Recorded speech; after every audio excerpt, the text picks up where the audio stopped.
Good morning and welcome to Friday and welcome to 2021. This is January 1st, Friday, 2021, 112021. Welcome.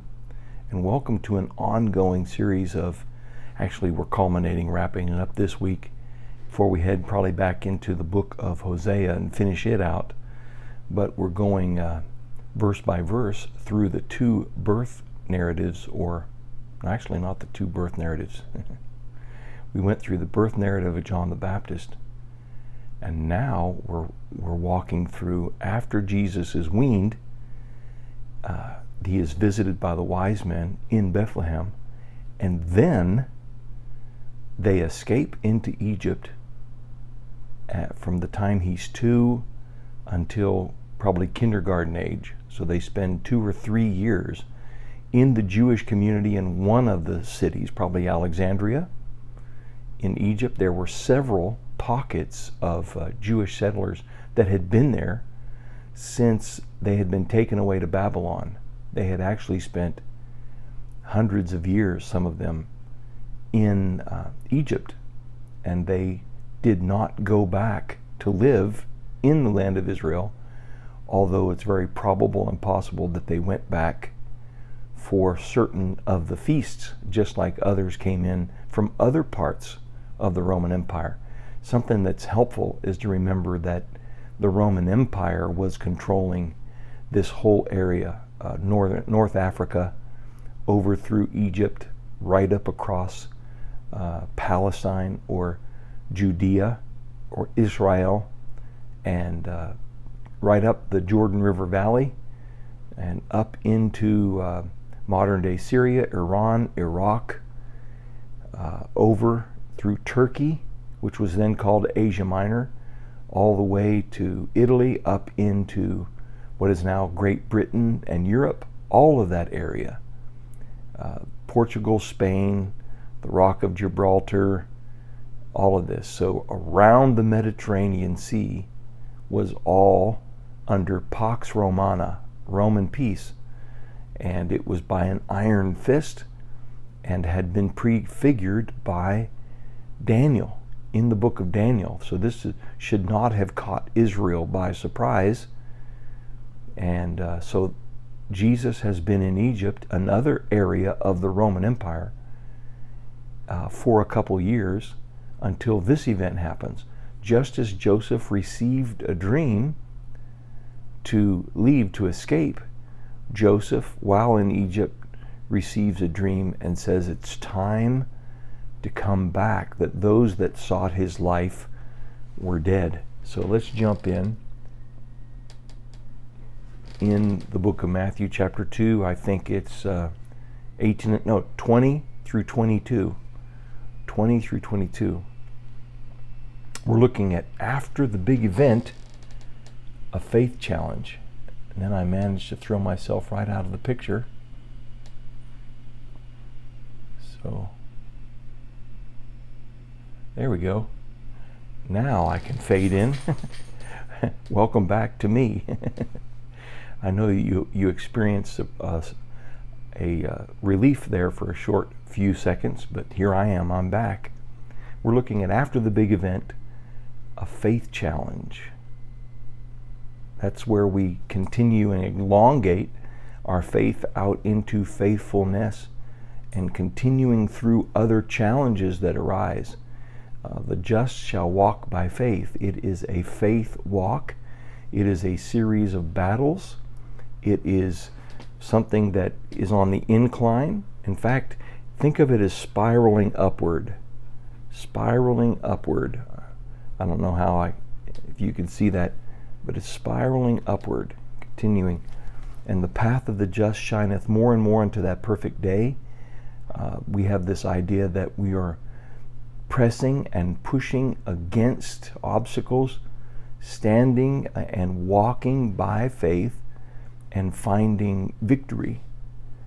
One of the ultimate victories that's described in the book of Revelation by a particular group of people during the time of the Great Tribulation, and they overcame him by the blood of the Lamb and the word of their testimony, not loving their own lives to the death.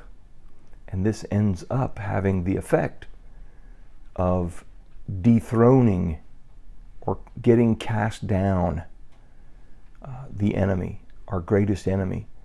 He is cast down to the earth, and then he ravages because he knows his time is very short. That's yet a future event. That is a future event. It's not happened yet.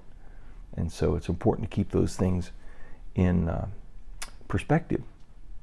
Speaking of perspective, Joseph's perspective was one of being in Egypt for a couple years.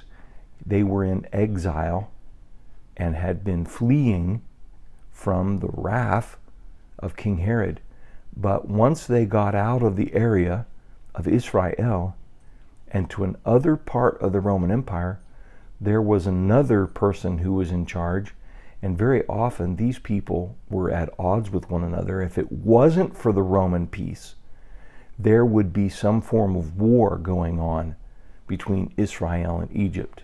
There would be conflict between the two nations.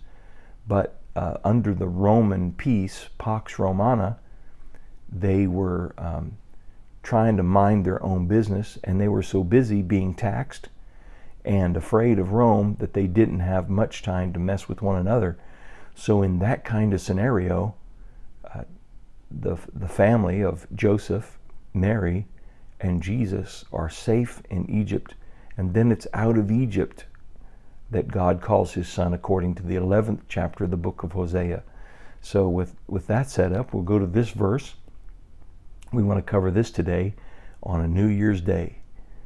So he got up, took the child and his mother, and went to the land of Israel. Another way to hear that is, and began to go to the land of Israel, departed for the land of Israel. So get the picture of they're on their way to Israel. Now, on the way to Israel, there is a road, and that road is filled with travelers. People want to travel together, and they meet groups of people that are coming towards them from other locations. And this is one of the ways that information, news, is passed amongst travelers. They ask questions. You know, what's going on? Is it peaceful? Is there any unrest? Have you seen any bands of marauders or robbers? Is there anyone bothering people along the way? Are there gaps in the defenses by the Romans? Is there trouble spots? And so they were constantly passing information and gathering information amongst travelers on the road and amongst groups on the road. And they would travel in groups and clusters. Sometimes we see those lonely pictures of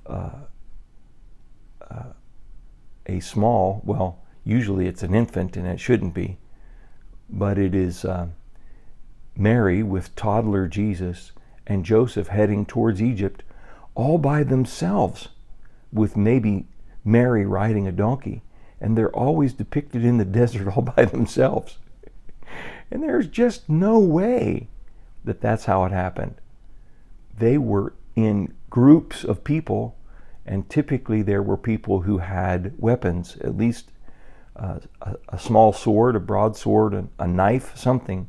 And they would be in company of men that could be trusted, so that they could keep a lookout and could keep the women and children safe, as well as the goods. And they were willing to fight to defend the groups of people who were walking along the road. And they were allowed at least self-defense. A small knife was not seen as a problem to a Roman soldier who wore armor and leathers, as well as a larger sword. And so just get that picture in your mind, not of Mary, Joseph, and Jesus all by their lonesome heading down a lonely road to Egypt, and then the same group with now kindergartner Jesus maybe walking beside Joseph for most of the way, and Mary possibly on a beast of burden. but very likely herself walking. And as they're walking along, this is the mode of transportation, they're in a group, a cluster of people, a gaggle, a crowd, but not a congress. And so as they're moving up the road towards Israel, the news is being passed, and they have some time along the way that they stop and they sleep. There's times that they stop and they rest. So with that picture in mind, so he got up, took the child and his mother, and went to the land of Israel. The picture is that they're now heading towards the land. But when he heard, how did he hear? There's news coming down the road from Israel, people who have been in Jerusalem on business, or were trading, or now are going to visit, go back to Egypt, somebody who came from Egypt and is returning back from amongst the Jewish people. They would have all the scoop in the skinny on what's going on in Jerusalem. And it says, when he heard that Archelaus was reigning in Judea in place of his father Herod, he was afraid to go there. So now we find in the process of going back to Israel, Joseph is confronted with a conflict. He's confronted with a piece of information that has replaced the feeling that those that seek the child's life are dead. That feeling is now replaced with, now where do we go? Because it's obvious that the intention of Joseph was to return to Bethlehem.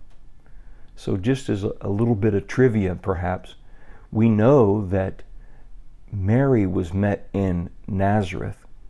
We assume for a time Joseph was in Nazareth, but he has roots, as well as Mary has roots, in Bethlehem.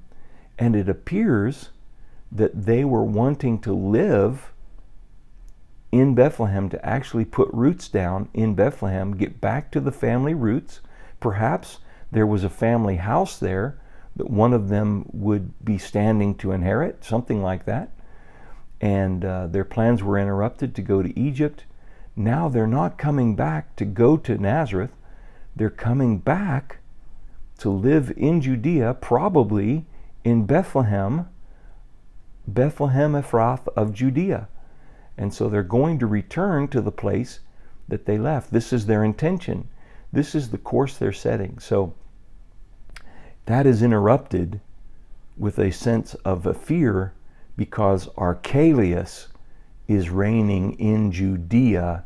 They had divided up Israel into 4 areas for 4 different kings, the sons of Herod the Builder, Herod the Great. And Archelaus was much like his father, a bloodthirsty and angry man. And so he was seeking to be just like his father and emulate him, maybe do what Solomon did and said, those that my father, his taxes you thought were bad, I'm going to be even worse. Rehoboam pulled that.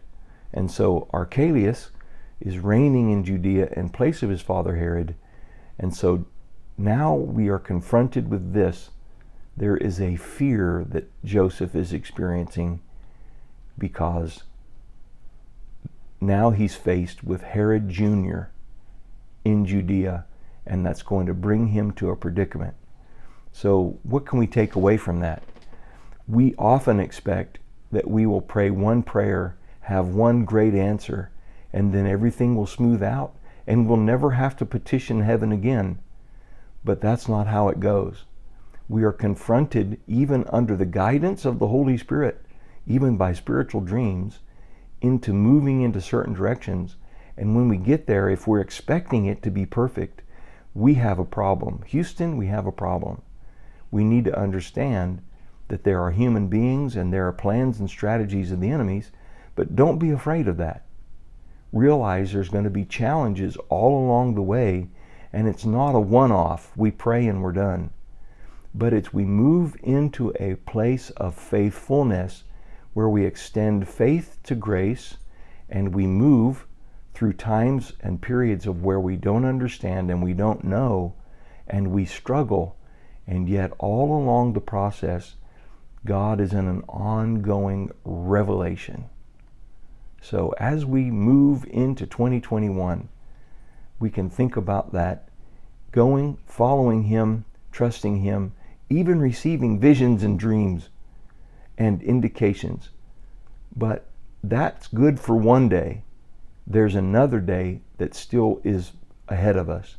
And it's in that day too that He wants to give us direction. So on this, the first day of 2021, the Lord bless you. His grace and peace be upon you as you think about that. Meditate upon that. Allow that to sink into your spirit. We'll see you tomorrow.